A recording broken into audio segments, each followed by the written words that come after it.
कपड़े धोने वाली बहू। शादी के पहले से ही विभा को कपड़े धोने का बड़ा शौक था। कभी नल के नीचे तो कभी तालाब के पास। अरे मेरी नीली वाली लुंगी नहीं दिख रही है।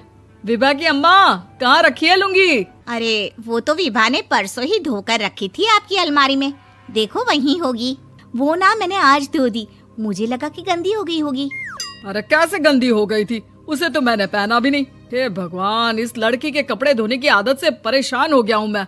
जितना तो घर में राशन नहीं आता, उससे कहीं ज्यादा डिटर्जेंट पाउडर का खर्चा है। इसकी शादी करवा दो, शादी। जाए अपने घर में ही करे काम, फिर चाहे घर के कपड़े धोने हो या पूरे गांव के।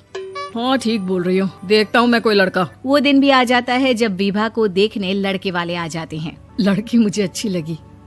होने वाली सास कहती है, बेटी अगर कुछ पूछना है तो पूछ लो। वैसे तो हमारी लड़की बहुत ही शर्मीली है, जो बोल दो वो मान लेती है, इसे क्या पूछना होगा। अरे कैसी बात कर रही हो माँ, मुझे इन लोगों के घर रहना है, सवाल तो कई है। हाँ हाँ बेटा, पूछ लो ना, क्या पूछना है। आप लोगों के घर कपड़े कौन धोता है? सास का मुंह बन जाता है। देखो, अगर तुम ये कहना चाहती हो कि तुम्हें कपड़े धोने नहीं आते तो सुन लो, कपड़े मैं ही धोती हूँ, लेकिन तुम्हारे आ जाने के बाद मैं रुमाल तक नहीं धोऊंगी। अरे चुप रहना भाग्यवान, बहू बेचारी घर आई नहीं, उसे डराना शुरू कर दिया। वो क्या है ना बिटिया, अभी तक तो ये कल्लू की माँ ही धोती थी, लेकिन अब तुम्हारे पापा तो दहेज में वॉशिंग मशीन देंगे ही। तभी विभा की माँ बोल पड़ती है, सवाल भी पूछा तो क्या। वैसे भाई साहब, मशीन की तो फिर भी कपड़े धोने की कैपेसिटी होती है। मतलब जो बिटिया दे रहे हैं ना विभा, इसे कपड़े धोने का बहुत शौक है। ये आप लोगों के क्या, आस पड़ोस गांव मोहल्ले सबके कपड़े धो दे और उफ तक ना करे। बाहर देखा नहीं आपने कितने कपड़े सूख रहे हैं? सब हमारी बिटिया ने ही तो धोए हैं। बस भी करो ना माँ, शर्म आ रही इतनी तारीफ सुनकर। और तो और एक दाग निकाल कर दिखाओ तो मान जाऊं। हाँ अच्छा, माफ करना बेटा, मैंने गलत समझा।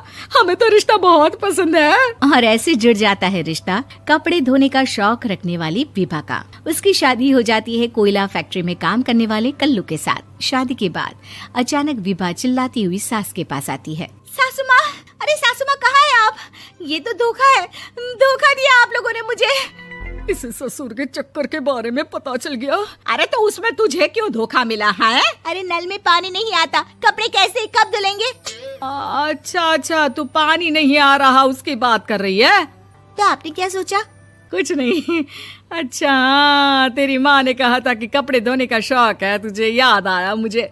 शौक बोलकर कपड़े धोने वाले मेरे जुनून को कम ना आके सासू माँ, कपड़ा धोना मेरा गुरूर है। तभी पति भी वहाँ आ जाता है। अभी मैंने इसे सनी देओल की फिल्म दिखाई है, उसी के डायलॉग मार रही है माँ। अच्छा सुन, साफ साफ बता रही हूँ, पानी सुबह 4 से 6 और शाम को 10 से 12 आता है, समझी?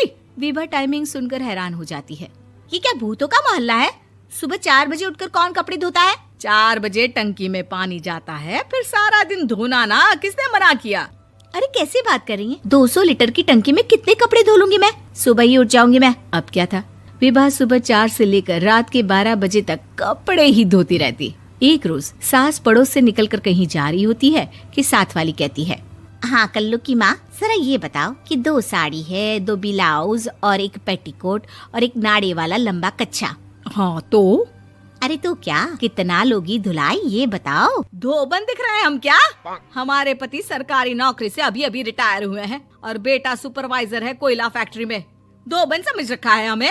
हाय रे कल्लू की अम्मा, माफ कर दो, वो तो मोहल्ले में यही सब बता रहे थे कि तुमने बहू को कपड़ा धुलवाने के काम में लगा दिया है। सास को पड़ोसन की बात सुनकर गुस्सा आ जाता है। वो घर पहुंचती है जहां घर के बाहर ही इतने सारे कपड़े सूख रहे होते हैं जितने कि किसी धोबन के घर पर। अरे ओ कल्लू की दुल्हन, बाहर निकल।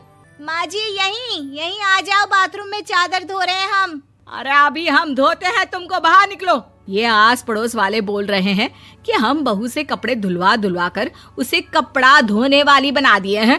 अरे छोड़ो ना माँ जी, किन लोगों की बातों में आती हो? आस पास के लोगों का तो काम ही होता है कि वो किसी तरह सास बहू को लड़ा दे। बहू सारे घर के कपड़े धोती है, ये क्या कम है? बोलिए। सास को भी लग जाता है कि वो बहू का ये सनकीपन नहीं छुड़वा सकती, इससे अच्छा है कि खुद ही चुप हो जाए। एक रोज सास और बहू मंदिर जाते हैं, जहाँ सास की साड़ी वहाँ खड़ी भीख मांगने वाली से मिलती है। माँ जी क्या बात है, आपकी साड़ी उस भिखारन से कितनी मिल रही है ना? हाँ हाँ देखो तो, दोनों की साड़ी मिल रही है। क्या बात है कल्लू की अम्मा, तुम खुद को तो अफसर की बीवी बताती हो और ऐसी सिंपल सी प्लेन साड़ी पहनकर घूमती हो। सिंपल और प्लेन नहीं है ये साड़ी। तो क्या सोने के धागे से फूल बने हैं? कुछ भी सासू माँ, कुछ भी। हाँ बने थे इस साड़ी में सोने के धागे से फूल। मेरे पति लेकर आए थे मद्रास से स्पेशली मेरे लिए 10,000 की। ताहे भाई साहब इस भिखारन के लिए भी सेम टू सेम साड़ी लेकर आए होंगे 10,000 की। सास उस वक्त तो कुछ नहीं कहती, लेकिन बहू के साथ घर आती है और अलमारी से एल्बम निकाल कर लाती है। ये साड़ी देख रही है, ये वही साड़ी है जिसे मैंने अभी पहना था। इस साड़ी में ये जो चमकदार फूल दिख रहे हैं ना, ये सोने के धागों से काटे गए हैं। लेकिन तू लोकल वॉशिंग मशीन ब्रश से घिस घिस कर सारे फूलों को निकाल कर साड़ी प्लेन कर दी। मुझे माफ कर दीजिए सासू माँ। और तो और, जब मैंने तुझे तेरी गलती के लिए कुछ नहीं कहा, लेकिन तूने तो सबके सामने मेरा मजाक ही बना दिया। क्यों? बहू को समझ में आ जाता है कि अब से उसका कपड़े धोना